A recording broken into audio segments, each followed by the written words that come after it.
Hi, my name is Shauna Wiseman. I'm 31. I'm from Ottawa, Ontario, and I work in marketing and e-commerce. So I remember growing up, and I had this intense jealousy around other girls and other women. And there was always this feeling of being left out, and there was this feeling of being left behind and not getting to participate. And it was so palpable. And I remember, when it was the girls' turn to do something, or they were picking teams, and I always felt like I was on the wrong team. And there was always this outsider feeling from a really early age. And I remember that has kind of carried through, and especially as the girls got older and they got into, they were just living their lives, and I would see them in their kind of friend groups and stuff and really feel like I was missing out on that. And I was a bit of a loner growing up. I was bullied for a disability that I had, and so I was already kind of on the outside, and then this feeling really made me feel like I was on the outside. And it was hard. It was one of those things that I think a lot of kids go through, but a lot of kids can't put words to it and don't understand why they feel that way. I remember my mom, she tried so hard to kind of counsel me and kind of tell me that, it's okay if not everybody likes you. What makes you unique is what makes you you. And so I spent a lot of time by myself and learned to love myself. And it was actually through going outside and spending a lot of time in nature that I really came to understand, kind of be at one with myself and understand that the things that made me different were what made me unique. And I kind of learned to embrace and love my own uniqueness. And that carried through into my teenage years. And in my teenage years is when I started kind of experimenting behind closed doors and dressing up and taking that time to kind of explore that side of myself. Unfortunately, in those days on the internet, there was literally nothing except really sexualized material, and there wasn't the resources that there were today. And so it was really skewed because you're not just dressing, the images that you have in your head to kind of go, this is how I can be, are really tainted. And it's not like today where there's so many good role models, and there's, a lot of trans celebrities that are out there for the kids. It was still the early internet was still a really rare place for information like that. So it's kind of this skewed perception. And really all I wanted to do is throw on a pair of pink skater shoes and a pair of jeans and go to the mall with the rest of the girls. And I didn't get that opportunity until much later in life. And I don't regret the way that I came up through it, but it was hard in the early days. I really started to figure myself out in college. In around 2010s when I graduated from photojournalism, and I really started to figure myself out. I went out west to do an internship, and I met some really cool people out there.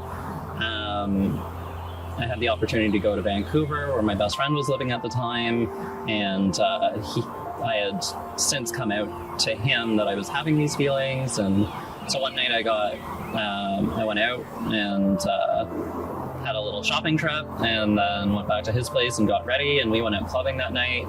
And it was a really eye-opening experience in terms of like, this is how my life could be, without hiding and just being myself.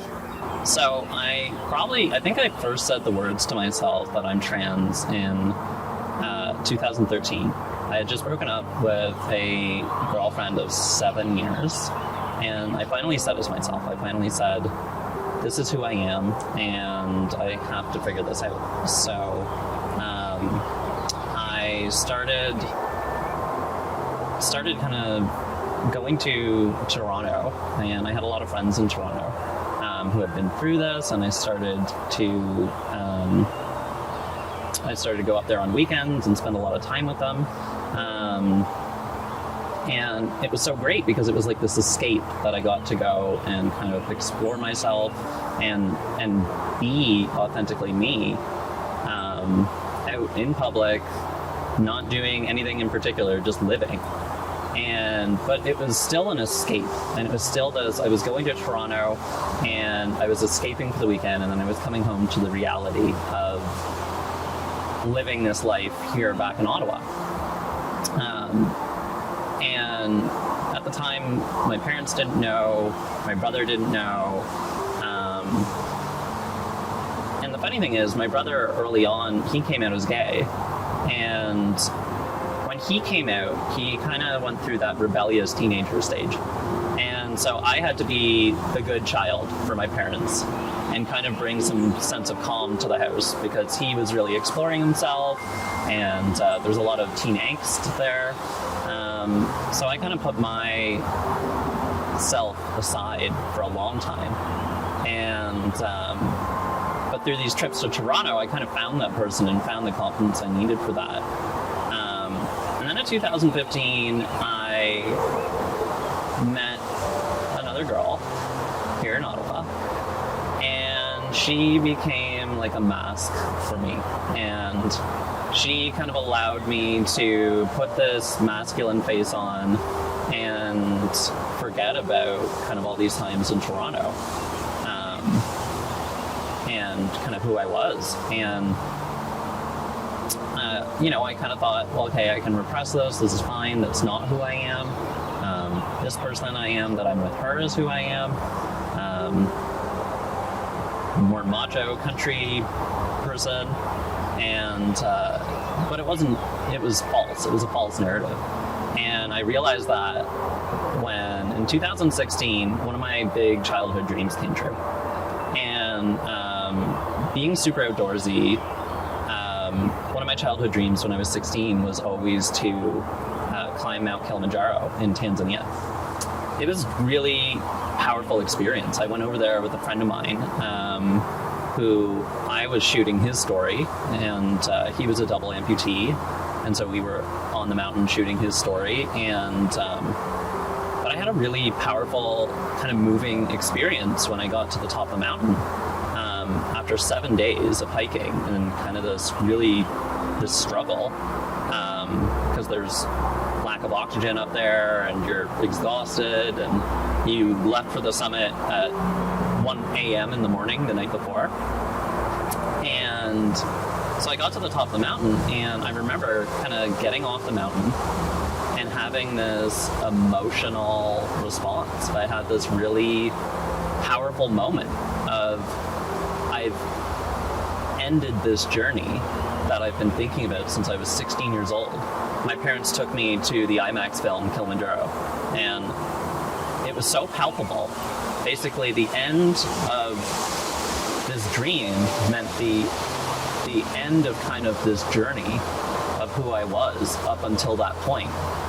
And I remember coming down the mountain, it was just like I was leaving that person behind, and I was starting this new journey as the person I was meant to be. And I remember, I climbed the mountain, and I had this was pre-transition, I had a big bushy beard, mountain man beard. And I remember coming home from Africa, and the first thing I did as I got in the door was shave completely. And it was a really powerful moment, because it was it really felt like that person had left them on the mountain, and now I'm here. And I got to start this beautiful journey. And so 2017 was kind of a banner year. I started hormones in 2017. I came out to my parents shortly after Thanksgiving. And I didn't have my parents were really... My mom was more spiritual than religious, so she took it... She was sad for a while, as, her there was that sense of loss, that sense of grief of losing her firstborn, but she took it really well. And, a mother's love is a powerful thing, and I think we all crave it. And she really, because I dealt with those struggles as a child, growing up and being bullied, she already kind of got it, in the sense that, like, this is what you've been searching for. Everybody always called me a wanderer. Everybody always said I was searching for something, and this is what I was searching for. And she really got that, and so I was super appreciative of that. And my dad, I remember I came out to my mom a week before I came out to my dad, and they've been together for 35 years. So they keep nothing from each other. And I remember she called me and she said, you have to come home. You have to tell your father. He'll be better than you think he will be.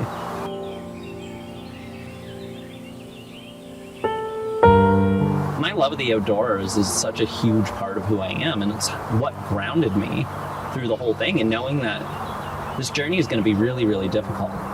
But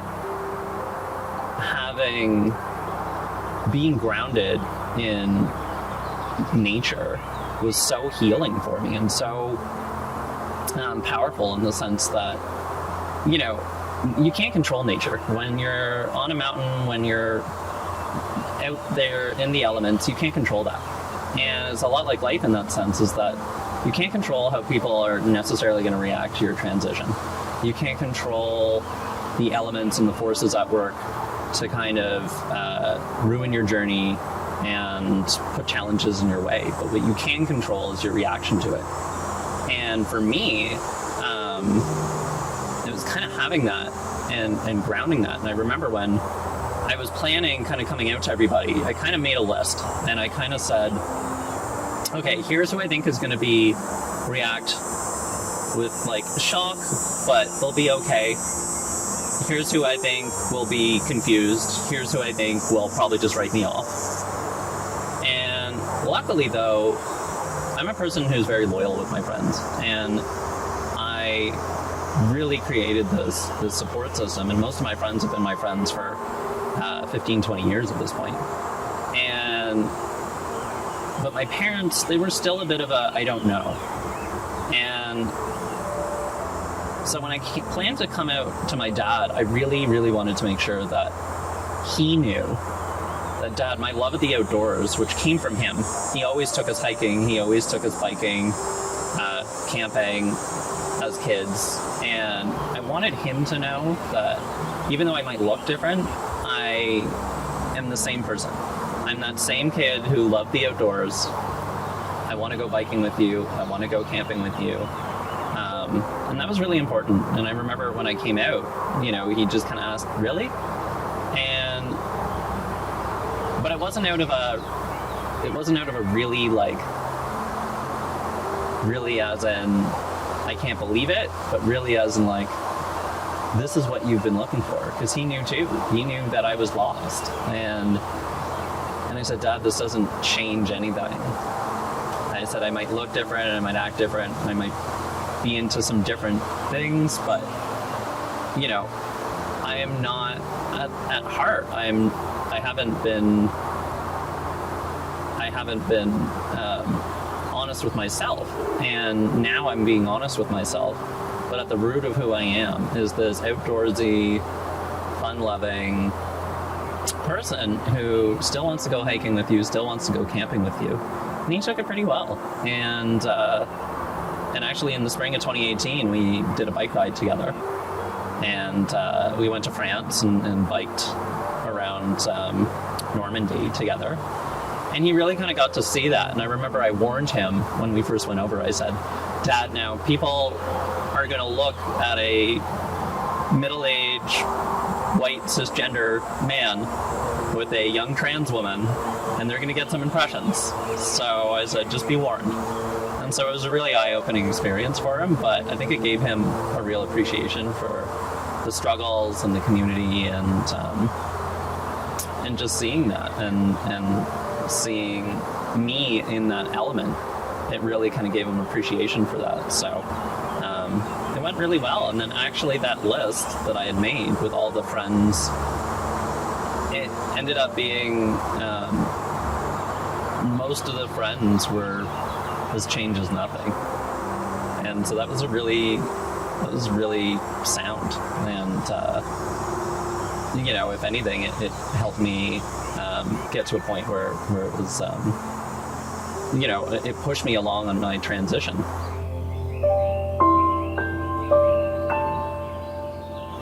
And so then in fall of 2018, I came out to the rest of my wider family, and I came out to my work. I worked for a big footwear company in Mississauga, and I remember I talked to my manager, who had, by that point, figured it out. It was getting a little hard to hide after a year on hormones.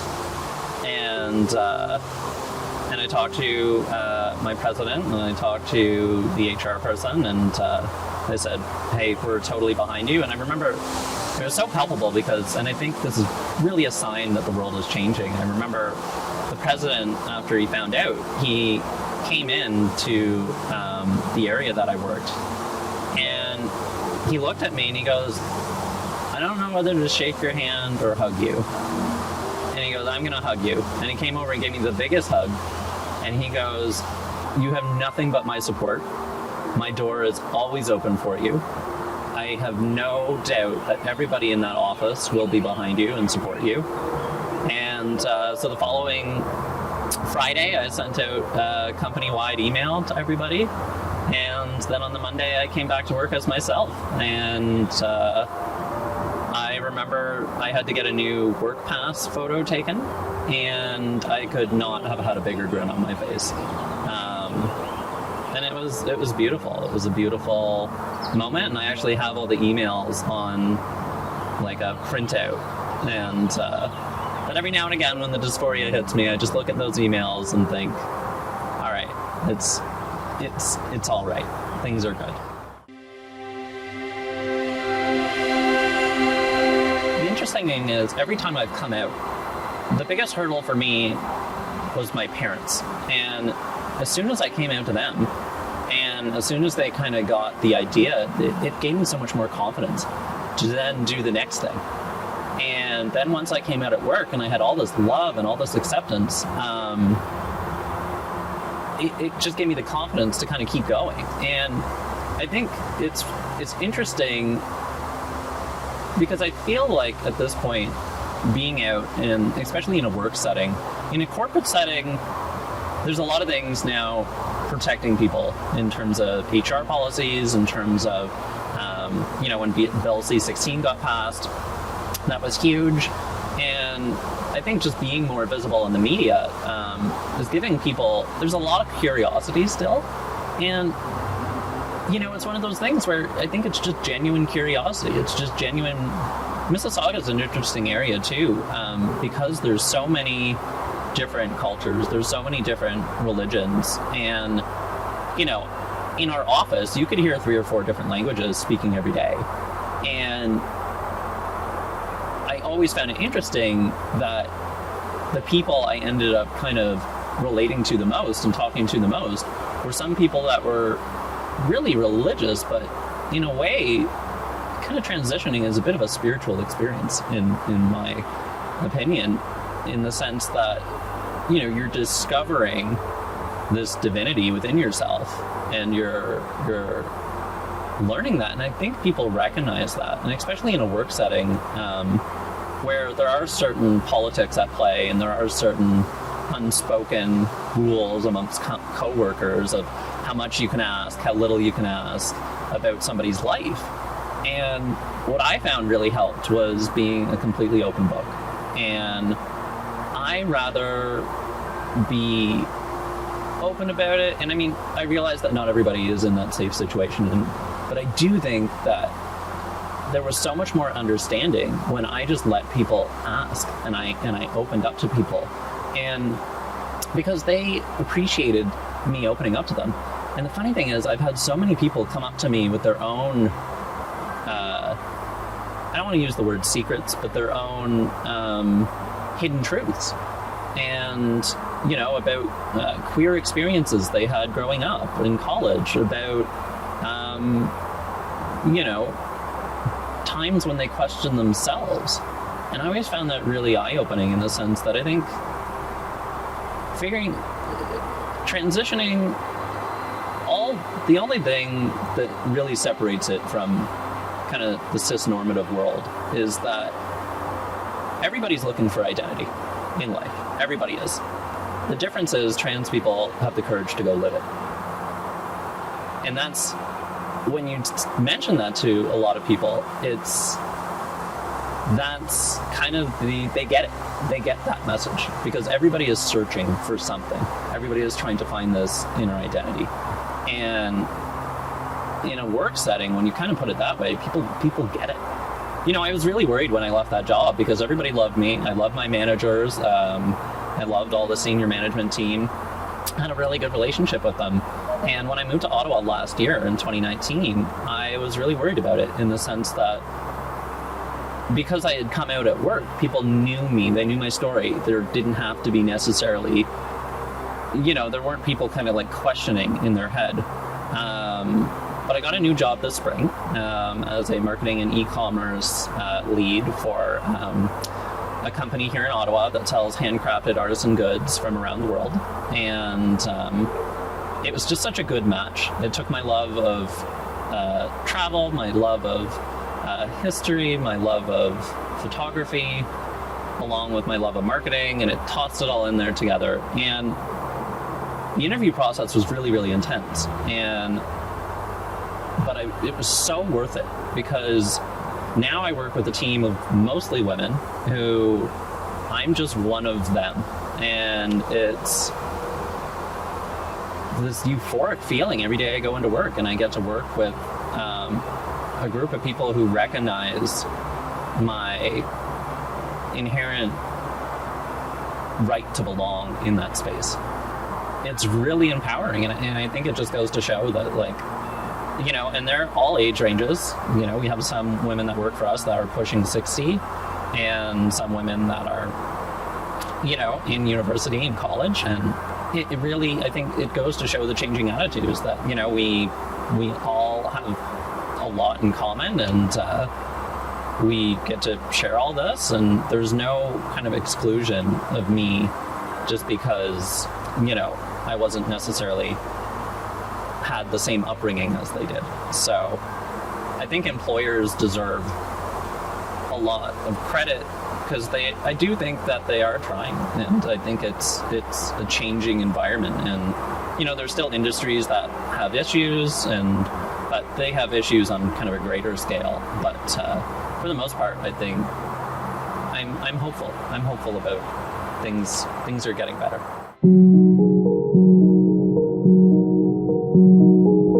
I was born with a disability. I was born with 1 year. And I beat myself up for it a lot because I kind of thought it was something wrong with me.